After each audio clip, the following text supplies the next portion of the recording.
Hi, this is Kimberly.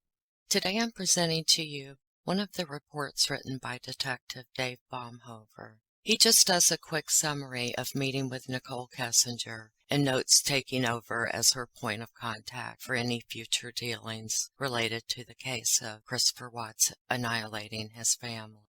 Then I'll read to you the typed out report that 𝐏𝐳𝐽 gave to Detective Baumhover. She had promised Agent 𝐏𝐥𝐧𝐧𝐢 that she would go home and write down anything else that she could recall. The reason I'm doing this is because in critiquing the Letters from Christopher book by Sherilyn Cadle, I finally realized in chapter 22 or 23 that the quote-unquote author had used the summary submitted by 𝐏𝐳𝐽 throughout her book, most specifically in chapters 6 and 23. Chapter 23, Reflections from Christopher, begins by the author saying, "Following are the reflections Christopher shared with me through informal conversations." And while I can't say for sure that Mrs. Scribbles did not get this information through quote-unquote informal conversations, it sounds questionably similar to Hickey's written summary handed over to Detective Dave Baumhover. This also resembles many parts of the book where she quotes 𝐏𝐳𝐽, and I'm pretty sure they did not talk to one another.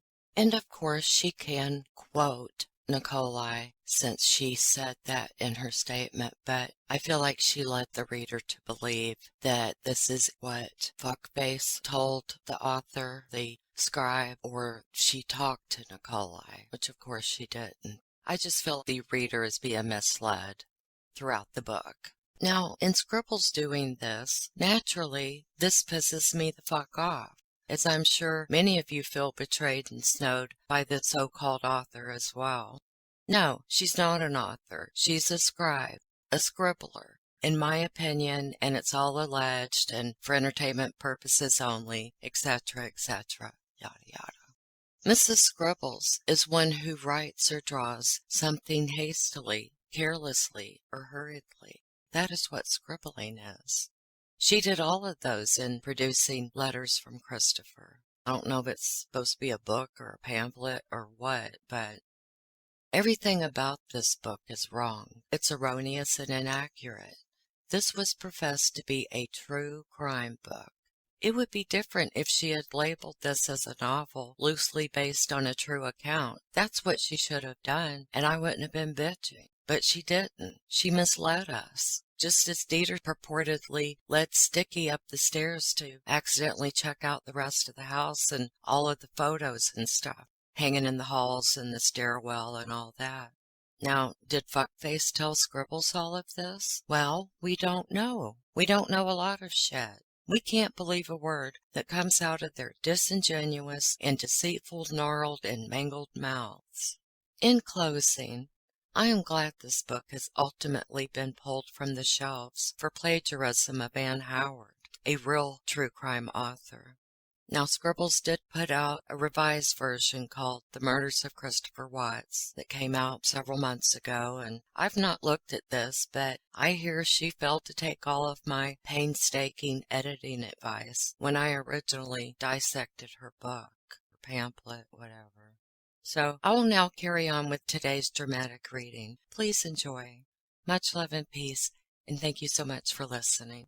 I'm going to start Discovery page 1058 from Detective Baumhover. He handwrote on this notes received from N. Kessinger on 9/4/18, and then he initialed it DB.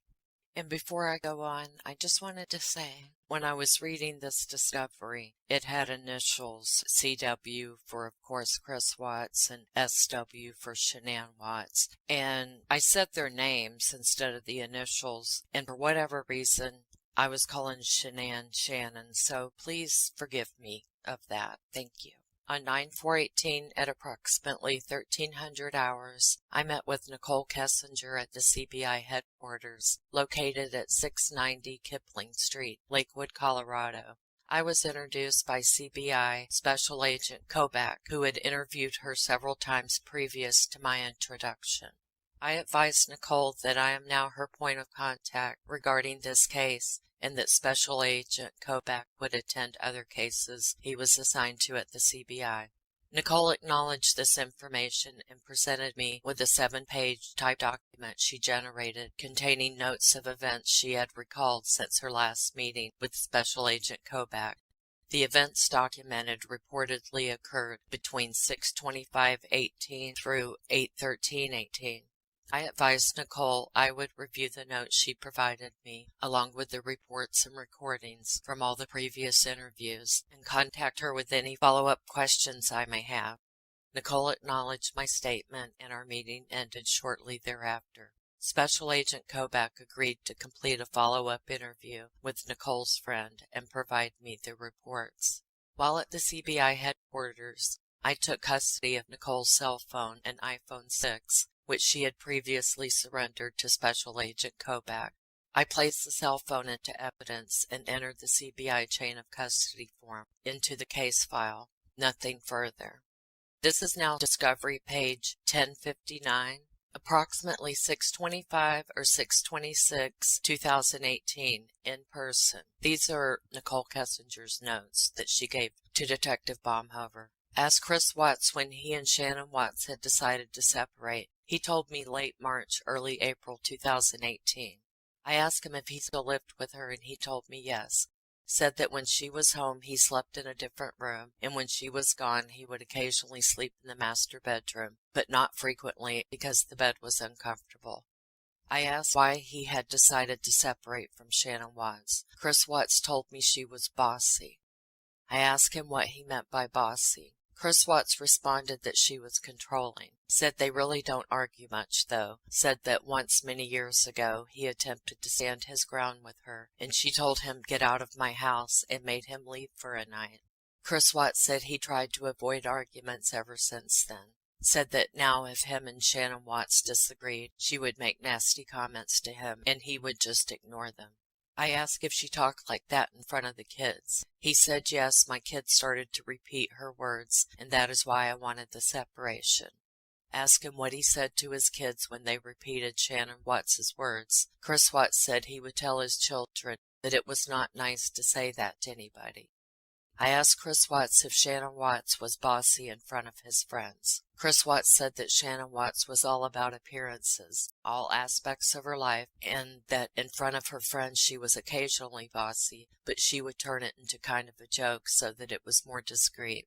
I asked him how long the communication breakdown between them had been going on. Chris Watts said 6 years, and that the last year or two was the worst.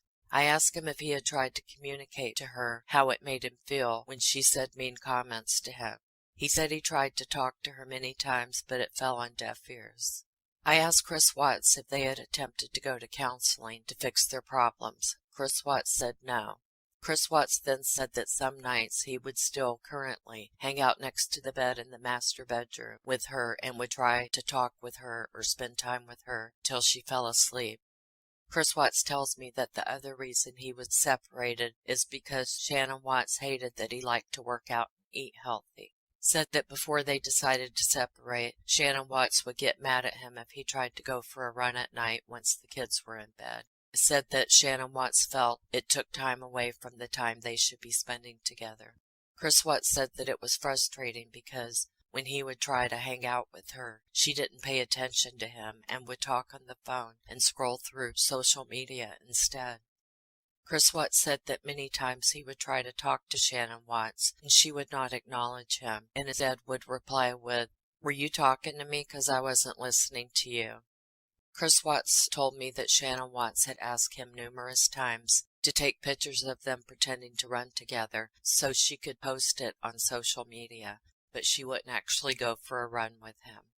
Discovery page 1060. Said he started waking up early to lift weights because it was something he did every day, and he didn't want his routine to interfere with his time with his kiddos.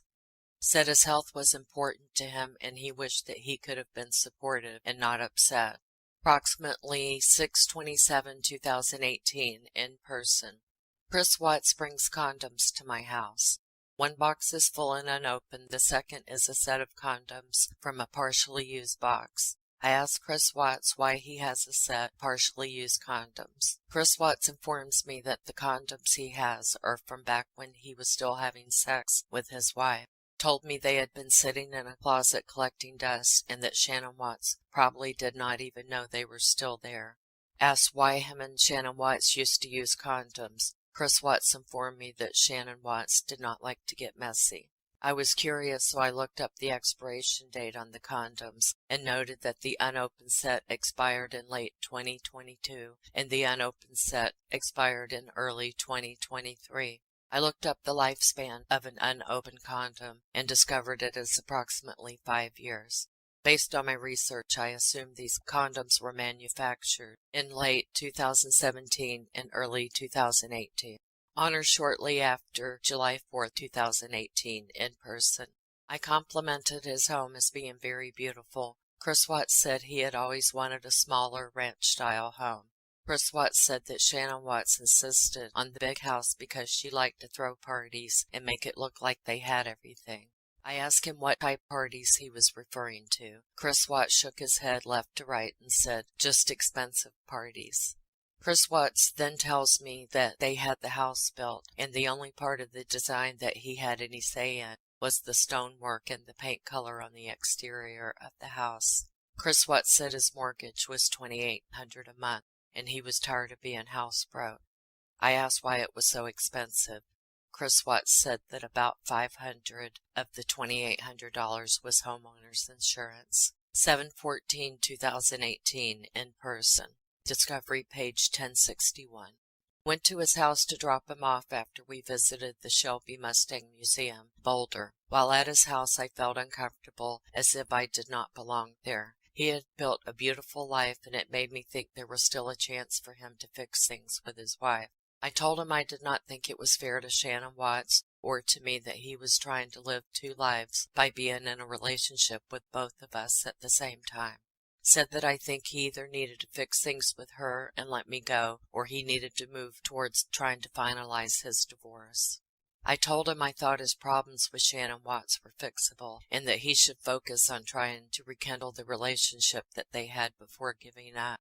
He said that Shannon Watts was set on separating, and so was he. He said that when Shannon Watts wants something, she gets her way. I told him I did not understand why they hadn't completed the divorce after all these months, if they were both so adamant about it. If she wanted it as bad as he stated, I did not understand why it seemed stagnant. At this moment, I realized he might be lying to me about his separation, so I started quizzing him on things he had told me earlier. Asked him when was the last time he was intimate with his wife.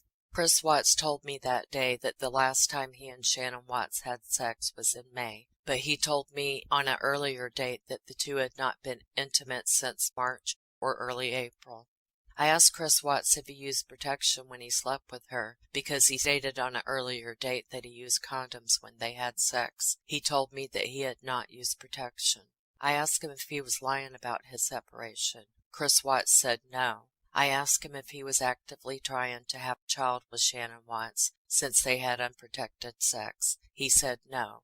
I left his house. Approximately July 15th through July 19th, 2018. Continued from the above conversation, text and in person. He tells me that he still wants a separation, but this time he states it is because he never met anyone like me. Told him that he better not be doing this for me and that he needs to be leaving his current situation because it is what he and her both felt is best for their kids and for themselves. We spoke over the next several days and spent a little time together, but I did not want to be intimate with him. I kept telling him that I thought he really needed to fix things with her and not to worry about building a relationship with me anymore. Told him that I had been asked out on 2 dates since I had known him and that I didn't go on either one, that I was stood up. Told him that he took the respect and trust from our relationship because I felt like he was lying. Discovery page 1062, in person. We attempted to have sex 4 times that evening, and he seems mentally interested but physically could not perform. I asked him what the problem was several times, and he kept telling me that nothing was wrong. I told him he was quiet that day, and it seemed like he had something on his mind. I asked him what was bothering him had to do with the convo that occurred the previous weekend. 𝐻𝐪 said yes, told me that he initially was mad that I had been asked out on dates, but then felt like he couldn't be mad because that would make him a hypocrite. Said what was really bothering him was that I kept asking him to try and fix things with Shannon Watts. 𝐻𝐪 told me that he would attempt to fix things with her when he was in North Carolina, and that he didn't want to talk about it anymore while he was home. The sex from then on for the rest of the relationship was greatly reduced, from 3 to 4 times daily to once or maybe 2 times, and it was not as intimate when it occurred. Sex no longer happened every day we hung out, but it was still very frequent. Conversation while 𝐻𝐪 was in North Carolina. Phone. 𝐻𝐪 tells me he had a conversation with his buddy Mark, who lives in San Diego. Says Mark informed him that many years ago he believes Shannon Watts was responsible for a large amount of money that was embezzled from a company that Shannon Watts and Mark both worked for at the time, but that the company was never able to prove who did it. Wednesday, August 8th, 2018, in person. 𝐻𝐪 stops by the Frederick, Colorado Toyota dealership to pick up an order of touch-up paint and windshield wipers for my vehicle after he gets off work. I pre-ordered the paint several weeks earlier. He brings them to my house sometime between 3 and 4:30 p.m. that day. Saturday, August 11th, 2018, in person. 𝐻𝐪 told me he didn't have any extra money for a deposit on an apartment.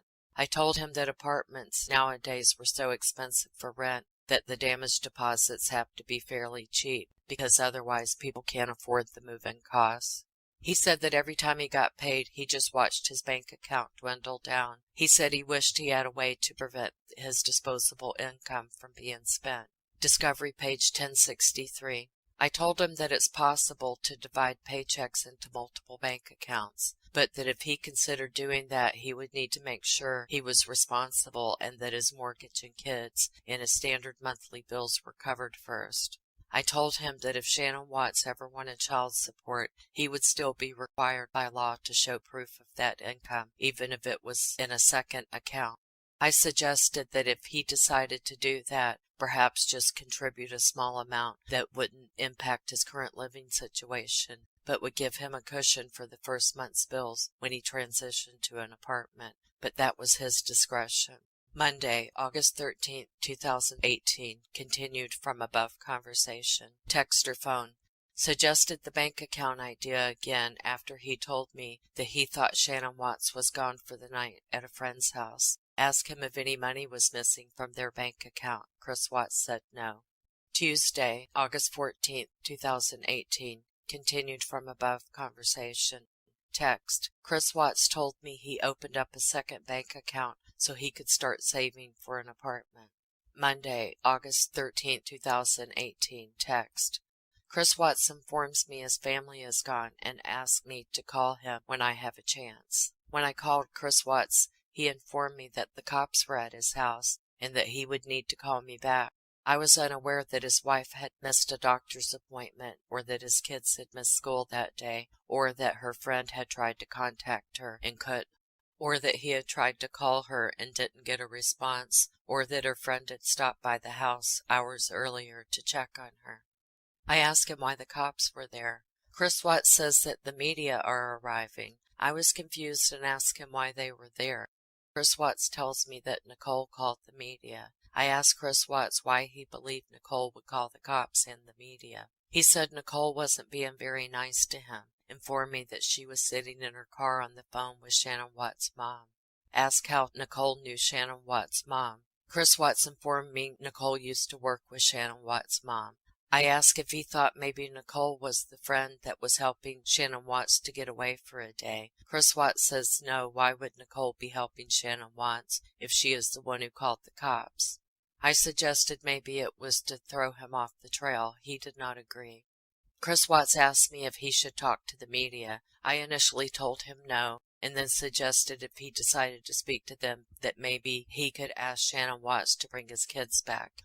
Was uncomfortable with him asking for my advice on the media, so I then asked him what his friends thought he should do about the media.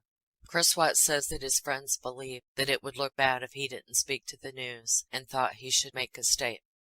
Phone. I asked Chris Watts if the cops had attempted to search his friends' houses, since he believed that Shannon Watts had gone to stay with a friend. He told me no, they hadn't. I asked him why not, and he told me he didn't know why they hadn't. I asked him why Nichol did not like him. He said he wasn't sure. I asked Chris Watts if Nichol was married and how well he knew Nichol and her husband. He informed me that he didn't know her husband hardly at all. I again suggested that maybe Nichol was the one who may be helping Shanann Watts to hide out from him for a while. Chris Watts said maybe, but he really didn't seem like he was entertaining the idea. Asked him if he thought she was with another man. Chris Watts said it was possible, but he did not think so. I asked if he thought his family was in danger. Chris Watts said, quote, "If my kids are with her, then they are safe," unquote. Never said he was worried or concerned about his family unless I prompted the question. Looking back on everything, I'm so glad that Nichol showed up that day to check on her friend. Monday, August 13th, 2018. Phone. Chris Watts says his home camera shows him leaving for work at 5:15 like usual that morning. Chris Watts tells me his home alarm system notified him at 9:10 his garage door opened, but that he never received a notification on his phone that it closed again. I asked him if his garage was open when he got home from work that day, and he told me no. I asked Chris Watts if he thought that Shanann Watts left out the garage at 9:10 that morning. He suggested that she either left out the garage door or the back door because there is no footage of her leaving from his front door camera. I asked Chris Watts if there was any sign of forced entry, and he told me no. Discovery page 1065. Told me he didn't want to keep talking about that subject and asked me to talk about something else. And that's the end of that report. Much love and peace. Thank you for listening.